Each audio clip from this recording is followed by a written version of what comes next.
Hi, welcome to today's Leaders in Mental Wellness and Diabetes, where you will hear insights from the top minds in the world of diabetes care. Hosted by Dr. Char. Hello. Thank you for joining us today on the podcast. With us, we have Veronica Gonzalez, and she is a registered dietitian. She's in private practice in South Texas. Veronica has a diabetes self-management training, and she is in health promotion and health education. And we're going to ask in a little bit if MPH means she has a master's degree in that. I don't even know. And she works with pre-diabetes.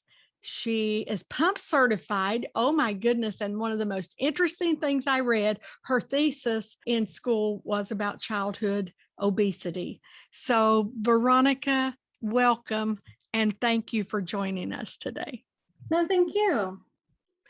So why don't we get started by you just telling us a little bit about yourself? Do you have a personal journey with diabetes, or is it just a love of diabetes? Patience. Yeah, so personally, everyone in my family basically had type 2, so not type 1. So that's basically my background. So inevitably, when I was little, I always thought I'm going to get it.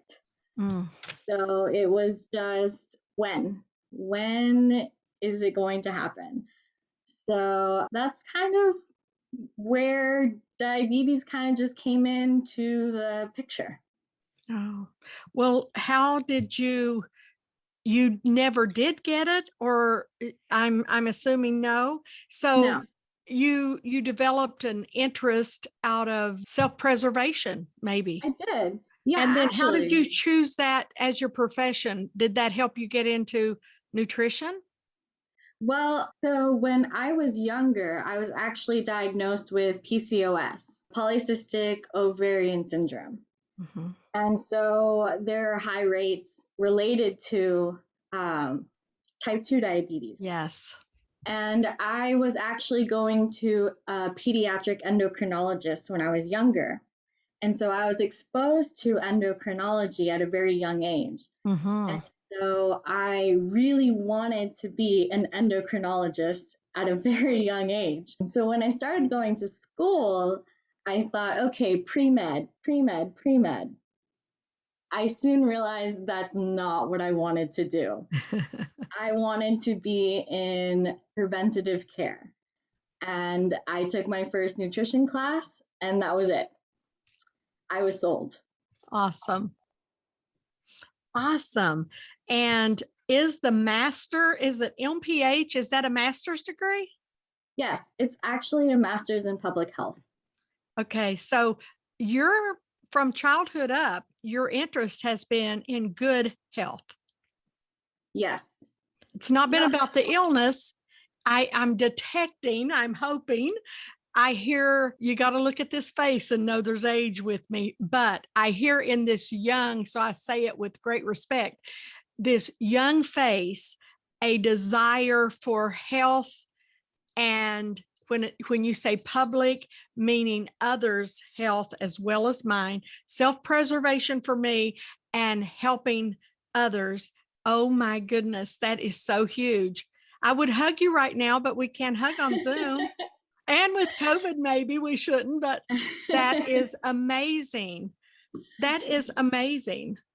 So you went to college right after high school, I'm guessing, because you look so young, and you've already completed a master's. Do you think you're finished with education, or do you plan to go on? No, I'm definitely not finished. I want to become Dr. Gonzalez. And what is that going to be in nutrition as well? I'm actually interested in behavior. Behavioral. Okay, so I am doing a podcast to be, my selfish reason is to build a community and build relationships, right? Okay. But my unselfish reason is so that the people that follow me have good people to go to, because, you know, we can go to Google and find all kinds of information, but it's not always great. So my idea to bring the Veronicas on is to show where there's good places and sources that people can get the right kind of information, correct? Mhm. So I'm not supposed to make it about me, but here I go. Here I go. I wanted to be a doctor when I was very young. And my mother didn't go to high school very far. She didn't graduate from high school. And so I was the first college graduate, and it didn't seem appropriate for me to go off and stay at college at that time for my family. It just was something unusual. So I married young. That was okay then, where, in rural America, that was okay. And I married young. I graduated high school on time in Germany, and then I didn't start to school, but I remember I wanted to be a doctor. By the time I was 14, I wanted to help people. And all I knew then was you put a white lab coat and walk the halls of a hospital. That's all I knew. But then endocrinology, and then all those things that I was introduced to. By the time I was in my 30s, I got the first notice. My husband was in school, and there was this spousal rate for half price. And I took my first class.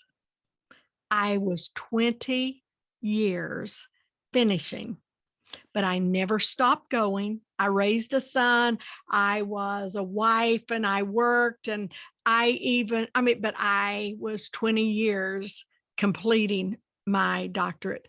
But for all of those and that say, oh, just call me by my first name, it's an ego thing that if you call yourself doctor. But when I worked 20 years for it, I said, somebody's going to call me doctor. Yes. And I didn't mean to develop me a name of Dr. Char, but now it's common, and I'm not taking it away. I mean, I'm sorry, but yeah, so it's possible. I told you that story to say, don't give up on your dreams. Don't ever stop dreaming. And one professor, I give him the credit for me finishing even after 20 years, because he said, if you are down to one class at a time, don't get discouraged. Get up the next morning and start again, even if you're having a hard day. But if you're down to one class, don't stop.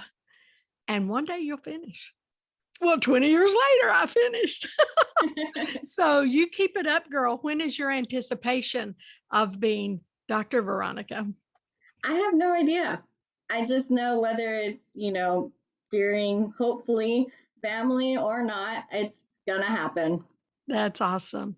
That's awesome. Tell us about your private practice. If you have your master's, is there a license that you have obtained to do that? I'm in mental health, so I don't know about nutrition. Right.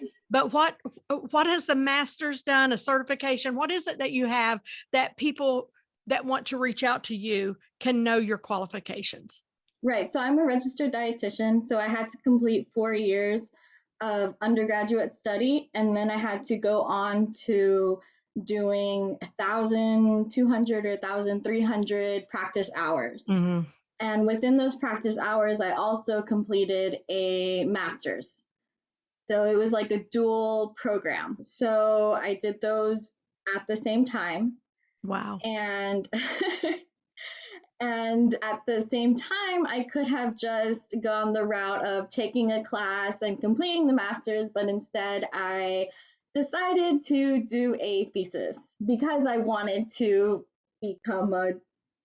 get my doctorate one day. And so that's where the MPH comes in. So I am a registered dietitian. I am not just a nutritionist, which is just like a name. It doesn't have a degree behind it. So when a doctor sends a patient or a person, a person to seek out nutrition advice, they usually send them to a registered dietitian.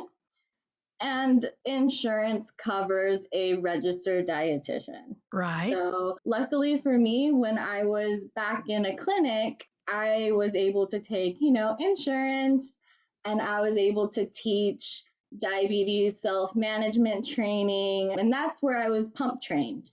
I was able to train people with diabetes on how to use a pump. And my favorite was teaching kids.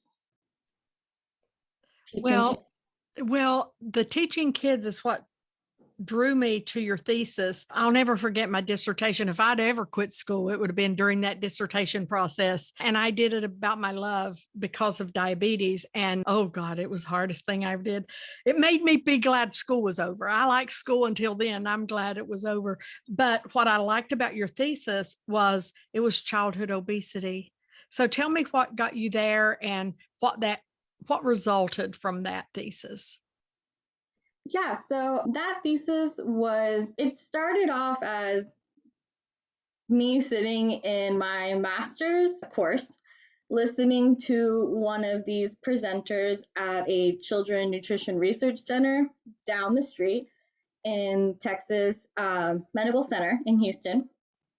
And this researcher was just talking a lot about M health, which is just a lot about technology, mobile health. And I love technology and I love nutrition. And what better is, going to try and do research on what I love. I can't wait to hear about some of that. So I reached out to him and it turns out, he was leaving. So I was struggling. I said, do you know of anyone that could help me, look for someone that could find these two things that I love and put them together? And down the hallway was a registered dietitian turned doctorate who was doing different types of research. One in particular was on Hispanic text messaging, mostly qualitative data research. But she wasn't done yet. There wasn't enough help. And so I said, okay, I'll help you. Oh. If I can also use some of the data. And Smart girl.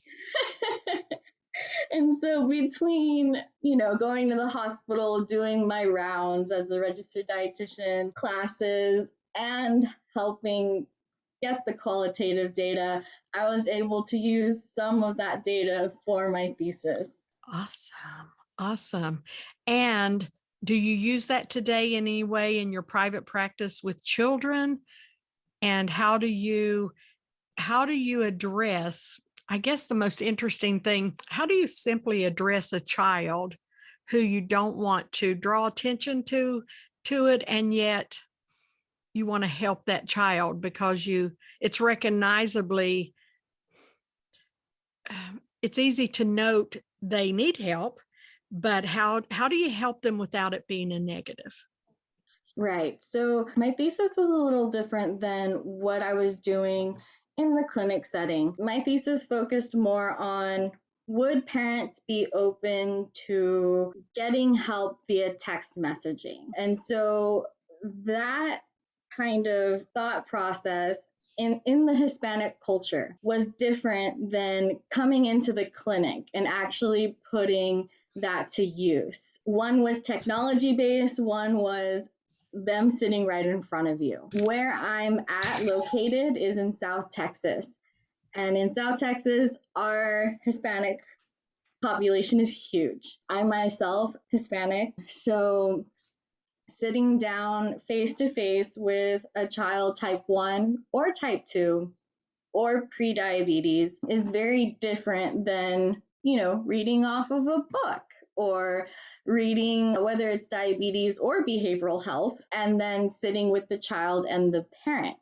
So trying not to single out the child or single out the parent was very difficult for me in the very beginning, because that was my first job.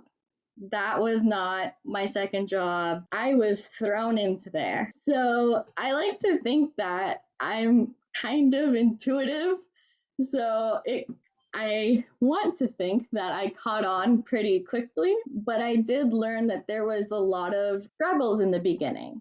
So for example, you don't want to say things that is going to turn the parent the wrong way and just get the child's attention. or you don't want to make the child not like you and just get the parents' attention. So you kind of have to talk to both of them at the same time. And for me, I have like a very quirky personality. And so that kind of fit in my office. I had a pancreas stuffed animal, I had a liver stuffed animal. And so the children really did accept my quirkiness, but I was also able to talk one-on-one with the adults. And for the most part, the adults were able to sit down and really listen. Mm-hmm. It was those that were struggling, especially the parents and the children that were struggling to accept the diagnosis. Mm-hmm. That was the hard part. That is so good. And then to hear how it's already transitioned you to wanting to do behavioral health, is that just in diabetes patients or is that in general? No, that would be in general, but I do have a love for diabetes. I do. Well, my mental health studies, of course, I always say it's mental health, not mental illness. But when you hear mental health, people mean mental illness most of the time. Mhm. And when you talk about working with the kids today, there's so many years, they have all the gadgets in the world with our Dexcoms and our pumps, and they have all the tools that when I look back, there were no monitors. You have to understand who you're talking to. I peed on a stick. I was diagnosed at 16 years old. I literally peed on a stick. I am not kidding. I didn't have, now we use that for keto counting, whatever, and it's a big deal and it's so nice. But then that's all we had to tell them. So I didn't know my blood sugars every 5 minutes, like my phone tells me now, because there's a tube in my stomach. And so when I think about the gadgets they have, I'm type 1, almost 50 years, 48 years now. And we say they have all the tools to manage that. But you know what we also didn't have is what they have is high fructose corn syrup in everything. They have a life that sugar has drowned almost all their good nutrition out. And so I wouldn't go back to where I didn't have the monitors, the gadgets, the tools. But I also know that I was raised in rural America where gravy and biscuits and all the bad food was that Southern kind of eating, Appalachia, Southern eating that I did. And so I had to learn, don't get me wrong. It was not learning how to cook well, but at the same time, they worked hard. They worked in the fields. There was fresh garden stuff in the summer that we always ate, that kind of thing. That's different today. I don't say one is better than the other, but I will tell you, I'm not a snob now about, oh, we had it hard and you guys have it easy, because it's amazing what young diabetes patients learn to do and manage and stay healthy in an era when they don't know life without processed sugar and processed everything and drive through and quick, so I'm very proud of the children of today that can make wise decisions for themselves. And obesity was another thing that I have fought my entire life. I've got one side of my family that absolutely are pencil thin. I don't think they're going to gain. I don't care what, but I understand now you can be skinny fat. It has nothing to do with nutrition in that regard. But yet I was not of that side. I would have chosen that side.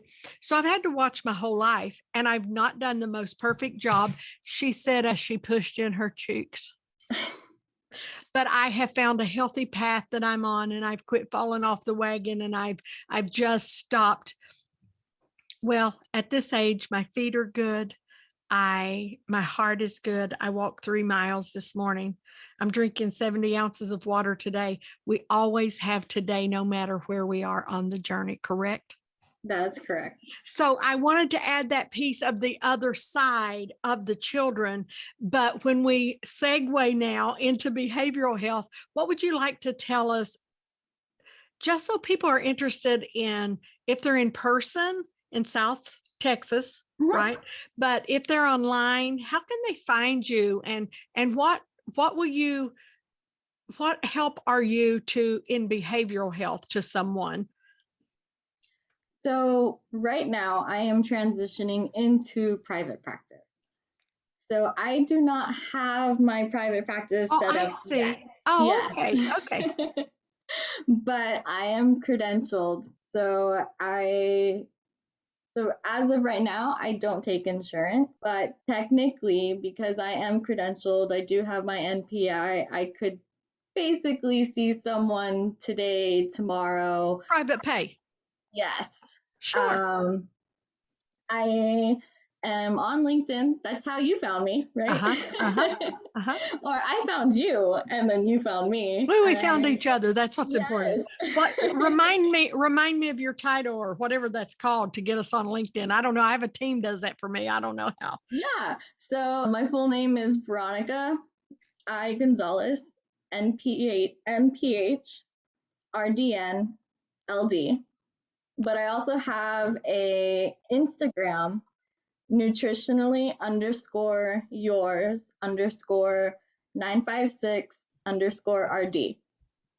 So 956 is the area code that I am currently in. We're considered the Valley, and the Valley has a very tight knit community.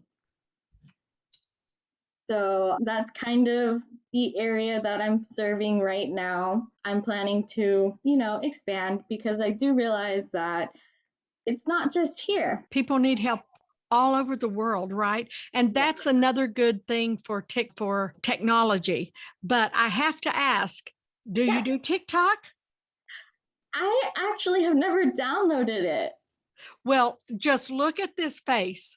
Now, it takes my 18-year-old niece to make it happen, but I do TikTok. Okay, there you go. Now, don't ask me how many followers I have because that's embarrassing. But I do my behavioral stuff. I'm a behavioralist at heart. I'm a lover of type 1 and type 2. I don't call them diabetics. An endocrinologist taught me a long time ago. We are patients that I don't even say I have diabetes. I say I deal with diabetes. It doesn't identify me. It isn't who I am, but I do have an interest in helping my community. If not, if I can't reach out to the whole world, then I would like to at least the community I can gather around me, because there's so much information. People need good information. I don't think I'm snobbish about this, but I might be. I think there's a difference in innately knowing what to do to help people, adding that